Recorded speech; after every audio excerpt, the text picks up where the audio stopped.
Viewers, আমি আব্দুর রব দুলাল এই মুহূর্তে অবস্থান করছি পাগলদাওয়ান বাজারের ঠিক পূর্ব পার্শ্বে পাহনন্দা নামক একটি গ্রামে।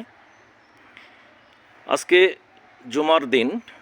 এই দিনে আমার এক প্রিয় কলিগ ইন্তেকাল করেছেন এই পাহনন্দা গ্রামে। সেখানে জানাজার জন্য এসেছি। জানাজার জন্য এসেই এই ছায়া শনিবীর গ্রামের সুন্দর দৃশ্য দেখে বিমোহিত হয়ে গেলাম। আসলে দেখতে পাচ্ছেন গাছগাছালিতে ভরা এই গ্রাম। ফাঁকে ফাঁকে রয়েছে বাড়িঘর, বসত বাড়ির আনাচে কানাচে, সামনে পিছনে সব দিকে শুধু গাছগাছালিতে ভরা সবুজ এই আড়ম্বরপূর্ণ গ্রামটি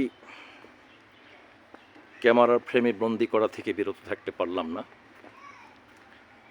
আসলেই যেদিকেই তাকাই সুন্দর একটি ছায়া শনিবীর পরিবেশ। মাঝখান দিয়ে বয়ে গেছে সুন্দর ছোট্ট মেঠোপথ, গ্রামের সেই দেখতে পাচ্ছেন। বাড়ির পাশ দিয়ে, সেই বাগানগুলোর পাশ দিয়েই অলিগলির মতো একটি সুন্দর মেঠোপথ। সেই মেঠোপথ বয়েই আমি আমার প্রিয় কলিগ আবুল কেরানির বাড়ি থেকে মসজিদের উদ্দেশ্যে নামাজের জন্য এসেছি।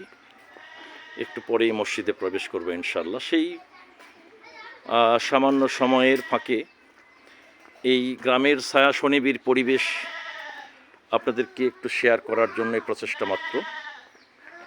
বন্ধুরা, কথা দিয়েছিলাম যেখানেই যাব আপনাদের সঙ্গে একটি সুন্দর শেয়ার করার চেষ্টা করব সব কিছু। সেই প্রতিশ্রুতির ধারাবাহিকতায় আজকে আপনাদেরকে নিয়ে এসেছি এই পাহনন্দা গ্রামে। গ্রামের পথগুলো দেখতে পাচ্ছেন, বাড়ির ঠিক আনাচে কানাচে দিয়েই গ্রামের সেই সর্পিল পথগুলো। আসলেই ছায়া শনিবীর একটি শান্তিময় পথ। এই পথে হাঁটতেও যেন কেমন একটি সুন্দর সভ্যতার ছোঁয়া পাই আমি। সেই পরিবেশগুলো ক্ষণিকের জন্য ধরে রাখার একটি প্রচেষ্টা। মনে হচ্ছে আমি কোনো এক বনের মধ্য দিয়ে হাঁটছি।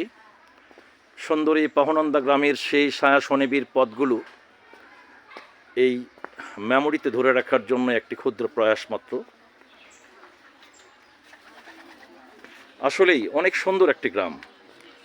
গ্রামের বাড়ির মাঝখান দিয়ে সুন্দর সরু সেই সর্পিল পথগুলো, মাঝে মাঝে কোথাও রয়েছে পুকুর দেখতে পাচ্ছেন। গ্রামীণ সভ্যতার প্রত্যেকটি দৃশ্যপটই যেন হৃদয়ের ছোঁয়া দেয়। সেই হৃদয়ের স্পর্শের অনুভূতি থেকেই আপনাদেরকে সঙ্গে রাখার একটি ক্ষুদ্র প্রয়াস। বন্ধুরা, এরকম গ্রামীণ চিত্র শুধু নয়, যেখানেই যাব আপনাদের সঙ্গে একটি সাক্ষাৎকার চেষ্টা করব। তো আজকে এই মুহূর্তে এই পর্যন্তই। সকলকে আবারও সালাম, শুভেচ্ছা এবং অভিনন্দন। আসসালামু আলাইকুম ওয়া রাহমাতুল্লাহি ওয়া বারাকাতুহু।